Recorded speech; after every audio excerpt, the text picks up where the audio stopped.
सोनपुर एक खूबसूरत जगह थी जो चारों ओर से हरे भरे पहाड़ों से घिरी हुई थी। पेड़ पौधों के साथ वहाँ ढेर सारे झरने और तालाब थे, जिससे वहाँ की सुंदरता और भी बढ़ जाती थी। और यही कारण था कि वहाँ के तालाब और झरने हमेशा पानी से भरे रहते थे, क्योंकि पेड़ों के कारण वहाँ कभी बारिश की कमी नहीं होती थी। इसलिए वहाँ के लोग बहुत खुशहाल थे। कितने अच्छे फसल लगे हैं। लगेंगे क्यों नहीं, इस साल भी बारिश बहुत अच्छी हुई थी। सब लोग बहुत खुश थे और होते भी क्यों नहीं, फसल इतने अच्छे जो लगे थे। पर शायद उनको ये पता नहीं था कि ये खुशी ज्यादा दिन तक चलने वाली नहीं थी, क्योंकि सोनपुर में कुछ ही दिनों में एक आदमी वहाँ लकड़ी का कारखाना खोलने आया था और कारखाने का मालिक बहुत ही लालची था। सुनो सुनो सुनो, अब आप लोगों को खेती करने की कोई जरूरत नहीं है। आप सब मेरे लकड़ी के कारखाने में नौकरी कर सकते हैं। उसके बदले आपको अच्छे पैसे भी मिलेंगे, इतने पैसे जितने आप खेती करके कभी कमा नहीं सकेंगे। गांव के लोग भोले भाले थे, इसीलिए कारखाने की मालिक के बात में आ गए। पर बाकी गांव वालों के साथ मोहन भी वहां खड़ा था, जो पढ़ा लिखा और समझदार था, और इसलिए उसे कारखाने के मालिक की बात खटकने लगी। पर हमें नौकरी देने के बदले तुम्हें क्या चाहिए? बहुत अच्छा सवाल किया है। मुझे तो बस कारखाने के लिए थोड़ी जमीन और आपके जंगल की कुछ लकड़ियां चाहिए। पर इससे तो जंगल खत्म हो जाएंगे, और जंगल नहीं रहेंगे तो बारिश नहीं होगी। ये तो हमारा बहुत बड़ा नुकसान होगा। देखा गांव वालों, लगता है ये चाहता ही नहीं है कि गांव की तरक्की हो और आप लोग अच्छी जिंदगी गुजारो। क्या आप लोग भी यही चाहते हैं? आप सही कह रहे हैं। गांव की तरक्की से हम सबका फायदा होगा, और यहाँ इतने सारे पेड़ हैं, थोड़े बहुत कट भी जाएंगे तो क्या होगा। नहीं, मेरी बात सुनो। मोहन ने गांव वालों को समझाने की बहुत कोशिश की, लेकिन सब लोग कारखाने के मालिक के बहकावे में आ गए थे और उसकी किसी ने नहीं सुनी। और देखते ही देखते गांव में लकड़ी का कारखाना खुल गया। अब इस जंगल की लकड़ी काटकर मैं खूब पैसे कमाऊंगा। जाओ और तेजी से लकड़ियां काटना शुरू करो। जाओ, जल्दी जाओ। लकड़ी कारखाने के मालिक के आदेश पर उसके आदमियों ने जोर शोर से पेड़ों को काटना शुरू कर दिया, और कुछ ही सालों में सोनपुर के हरे भरे जंगल वीरान होने लगे। अब वहाँ पहाड़ तो थे, पर उसमें पेड़ नाम मात्र के बच गए, जिसके कारण वहाँ बारिश भी कम होने लगी, जिसके कारण आसपास के तालाब और झरने भी सूखने लगे। मोहन ये सब देखकर बहुत दुखी था। आखिर मुझे जिस बात का डर था वही हुआ। लकड़ी के कारखाने की वजह से न पहाड़ में पेड़ बचे, न तालाब में पानी। अब क्या होगा पता नहीं। मोहन का डर बिल्कुल सही था। पेड़ काटने की वजह से सोनपुर में अब बहुत कम बारिश होने लगी, जो खेती तो दूर की बात पीने के लिए भी पूरी नहीं थी, जिससे गांव वाले परेशान हो गए। ये तालाब भी सूख गया, अब हम खेतों में सिंचाई कैसे करेंगे? वैसे ही बस कारखाने में मिले पैसों से घर चलाना बहुत मुश्किल हो रहा है। ऊपर से बारिश भी नहीं हो रही जिसे हम खेती कर सकें। ओह, कुएं में तो पानी ही नहीं, अब हम पीने का पानी कहाँ से लाएंगे? बिना पानी के घर में खाना कैसे पकेगा? पानी की समस्या पूरे गांव में फैल गई, जिससे सब लोग चिंतित थे और इसका उपाय सोचने के लिए इकट्ठा हुए। गांव वालों, हमारे गांव में बहुत बड़ी समस्या आ गई है। बारिश ना होने की वजह से ना पीने के लिए पानी बचा है और ना ही सिंचाई के लिए। अरे, हमें तो पानी लाने के लिए दूसरे गांव जाना पड़ता है। ये सब उस लकड़ी के कारखाने की वजह से हुआ है। मैंने पहले ही चेतावनी दी थी, पर तब मेरी किसी ने नहीं सुनी। ये उसी का परिणाम है। अरे, लकड़ी के कारखाने को क्यों दोष दे रहे हो? पानी तो बारिश न होने की वजह से कम हुई है। हाँ, बारिश न होने की वजह कारखाना ही है। उन्होंने हमारे गांव के पहाड़ों के सारे पेड़ काट लिए। यही वजह है कि बारिश नहीं हो रही। मोहन बिल्कुल सही कह रहा है। इससे पहले हमारे गांव में बारिश की समस्या कभी नहीं हुई। ये सब पेड़ काटने की वजह से ही हुआ है। ये मोहन तो कुछ भी बोलता रहता है, इसकी बात का भरोसा मत करना। बारिश और पेड़ों का आपस में क्या लेना देना? मोहन बिल्कुल सही कह रहा है। ये सब तुम्हारी वजह से हुआ है। हाँ हाँ, तुमने कहा था बस कुछ ही पेड़ काटोगे, पर तुमने तो पूरा पहाड़ साफ कर दिया। हाँ, ये सब तुम्हारी वजह से हुआ है। इससे पहले कि ये गांव वाले मिलकर मेरी धुलाई करें, मुझे यहाँ से भाग जाना चाहिए। हमें माफ कर देना मोहन, हमने थोड़े से पैसों के लालच में तुम्हारी इतनी जरूरी बात अनसुनी कर दी। हमें माफ कर दो। मोहन, अब तुम ही बताओ हमें क्या करना चाहिए, जिससे हमारा गांव और हमारे पहाड़ पहले की तरह सुंदर और खुशहाल हो जाए। इसका बस एक ही उपाय है, हमें फिर से ढेर सारे पेड़ लगाने चाहिए।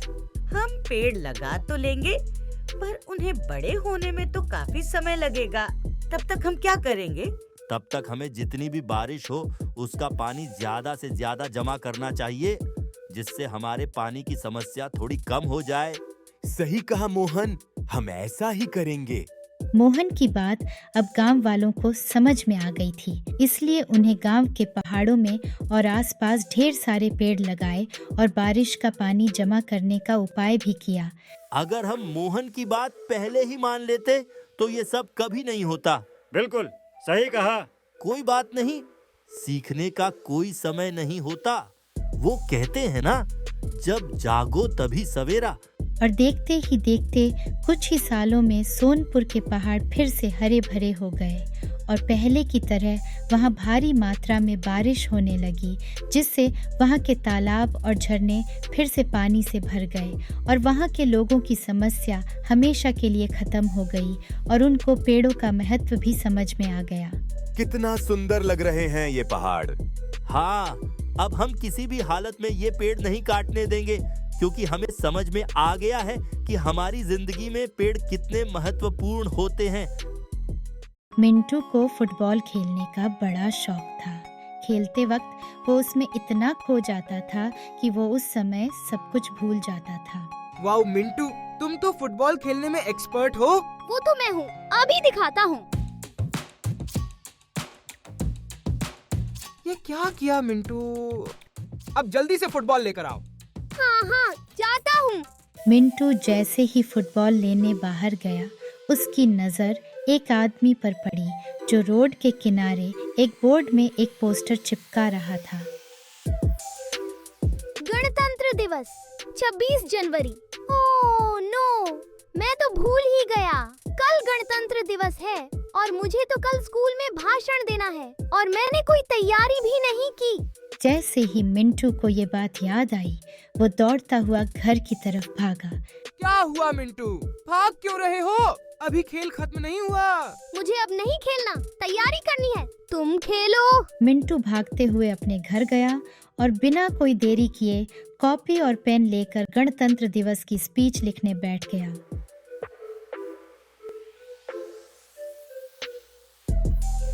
मिंटू ने लिखने की बहुत कोशिश की, पर उसका दिमाग काम नहीं कर रहा था। तब उसकी बड़ी बहन चिंकी वहाँ आई और मिंटू को परेशान देख उसके पास गई। मिंटू, इतनी परेशान क्यों हो? और ये अपने कमरे का क्या हाल बना रखा है? क्या बताऊं दीदी, कल 26 जनवरी है, हमारा गणतंत्र दिवस और मुझे स्कूल में इस पर स्पीच देना है। इसलिए मैं स्पीच लिखने की कोशिश कर रहा हूँ, पर मुझे कुछ समझ ही नहीं आ रहा। तो ये बात है। हाँ दीदी, आप मेरी हेल्प करो ना स्पीच लिखने में। हाँ, जरूर करूँगी। पर मिंटू, सिर्फ लिख कर याद करने से कुछ नहीं होगा। तो फिर क्या करूँ दीदी? तुम्हें सबसे पहले समझना होगा कि हम गणतंत्र दिवस यानी रिपब्लिक डे क्यों मनाते हैं। सही कहा दीदी। अगर मैं ये सब समझ गया, फिर तो मैं बिना याद किए ही स्पीच बोल सकता हूँ। बिल्कुल सही। तो फिर बताओ ना दीदी। बताती हूँ। 15 अगस्त 1947 वो दिन था जब हमें अंग्रेजों से लगभग 200 साल बाद आजादी मिली। आजादी पाने के लिए हमें कई बलिदान देने पड़े और सालों तक संघर्ष करना पड़ा।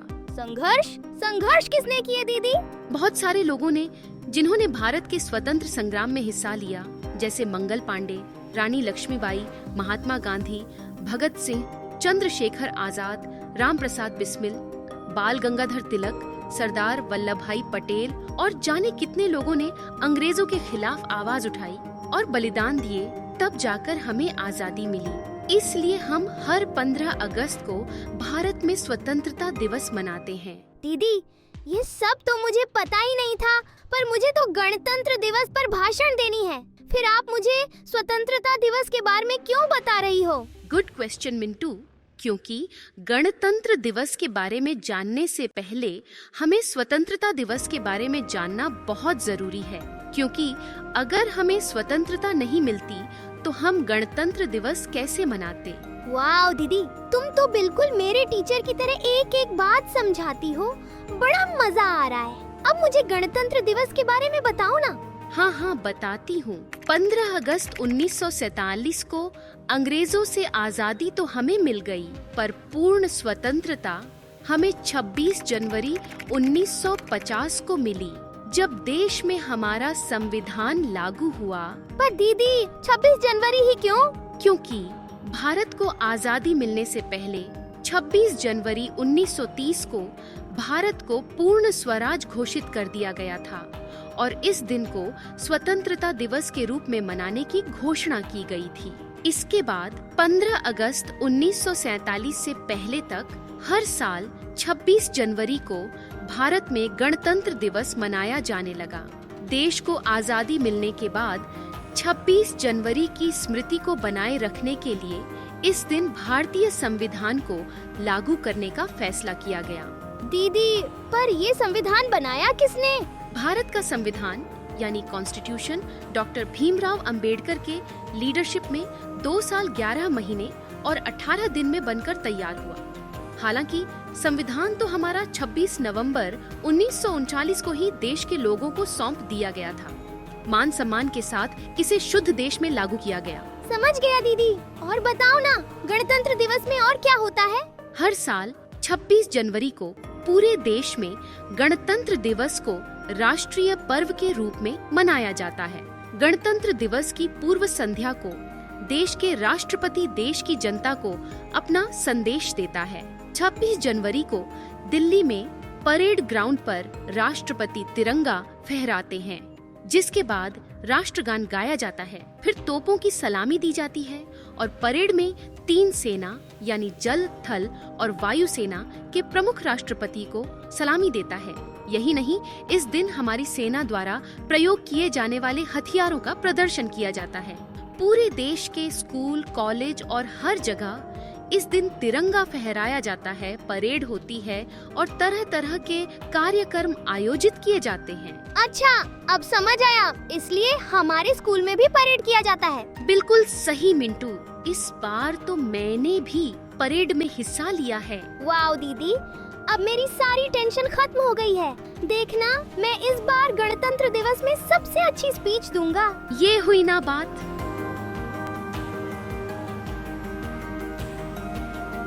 इसीलिए हम हर 26 जनवरी को गर्व से गणतंत्र दिवस मनाते हैं।